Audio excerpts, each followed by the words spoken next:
Hello mga ka-deliver! Andito naman po tayo. Tapos na po kami mag-deliver. Kaya pa-vlog muna tayo.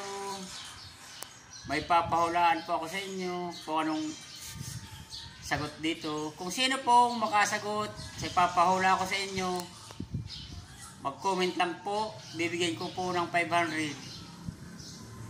Ilagay niyo lang po ang GCash number niyo po. Bigyan ko po kayo ng 500. Ito po ang pahulaan ko sa inyo. Anong pagkakaiba ng palay sa tao bago siya magbuntis? Yun lang po. Unahan lang po ang makasagot. Kung sino pong makaunang makasagot, siya po ang may 500. Anong pagkakaiba ng palay sa tao bago siya magbuntis? Mga ka-deliver, tapos na po kami. Nakababa na po kami ng stock. Isang 10-wheeler guys. Ito mga kasama ko guys. Yung driver ko at kaming dalawa na painante. Mga ka-deliver.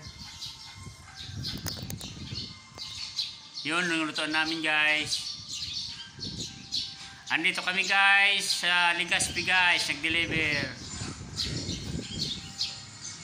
Yan guys, hindi pa kami kumakain guys kasi naubusan ng gasol guys.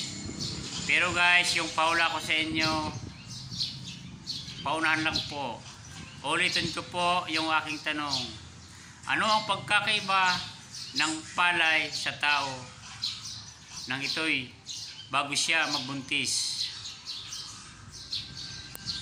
Paki-comment na lang po.